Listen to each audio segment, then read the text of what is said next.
안녕하십니까. 대한의학회 부회장 박형욱입니다.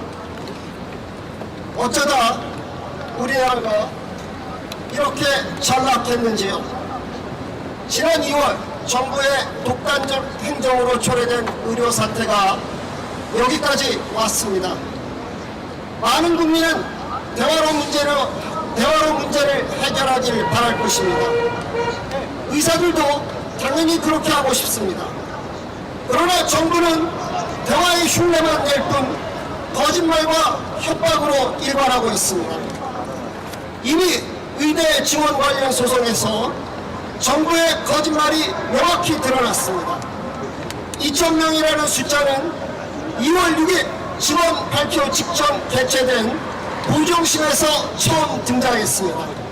그 전에 의대 지원 규모에 대한 논의 자체가 없었습니다. 과학적 근거도 없었고 꼼꼼한 계산도 없었습니다. 모두 거짓말이었습니다. 그런데도 정부는 계속 거짓말을 합니다.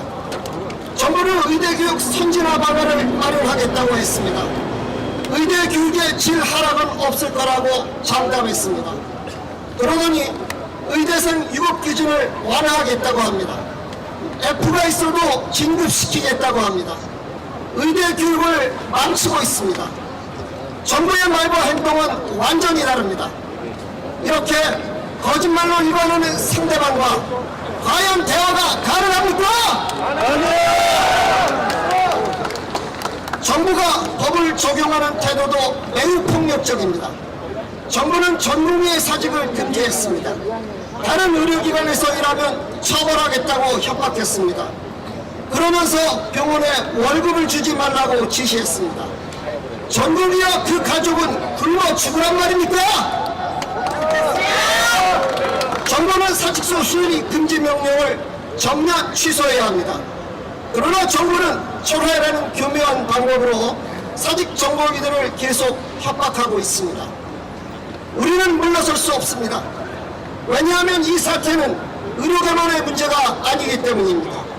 대한민국 헌법의 위기, 법치주의의 위기, 민주주의의 위기입니다. 법정원 교수인 최인호 거점 국립대학교 교수회 연합회 상임회장은 이렇게 비판했습니다. 의대 지원 과정에서 헌법이 보장하는 학내 민주주의와 대학의 자율성이 크게 훼손됐다. 교육부 장관의 지도 감독권과 총장의 교무 통할권이 위헌적 방식으로 남용되고 있다. 김영훈 대한변호사협회 회장은 이렇게 비판했습니다.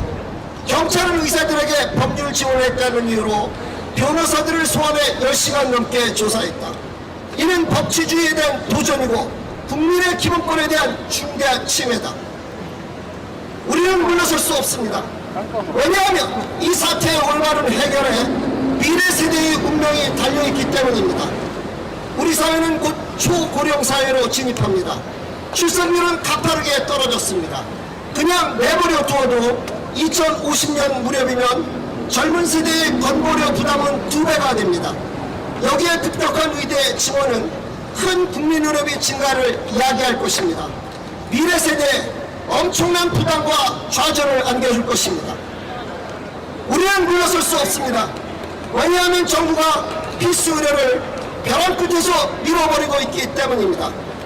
일본의 인구 청량당 의사 수는 2.6명으로 우리나라와 같습니다. 그러나 일본에는 필수 의료 위기가 없습니다. 필수 의료에 충분한 수가를 보상하기 때문입니다. 일본은 의료 형사소송도 극히 적습니다. 지난해 우리나라의 1인당 국민 총소득은 일본을 추월했습니다. 하지만 우리나라의 건강보험 수가는 일본 의료보험 수가의 3분의 1 내지 5분의 1에 해당하는 헐값입니다. 이런 초저수가 속에서 필수 의료가 유지되는 게 기적입니다. 정부는 필수 의료를 살리겠다며 필수 의료를 파괴합니다. 지역 의료를 살리겠다며 지역 의료를 파괴합니다. 의료 개혁을 하겠다며 의학 교육을 파괴합니다. 우리나라의 의료 시스템을 밑바닥에서 지켜온 전공의들을 노예 취급합니다. 과연 이런 태도로 필수 의료를 살릴 수 있겠습니까? 전공의들이 돌아오겠습니까? 전공의들이 필수 수술에 헌신할 마음이 나겠습니까? 대한의학회는 정부가 더 이상의 독선적 행정을 그만두기를 요청합니다. 급격한 의대 증원에 과학적 근거가 없다는 것이 밝혀진 지금 물러서야 하는 것은 바로 정부입니다. 전국민들에 대한 부당한 박해는 우리나라 의료의 파탄이 될 것입니다.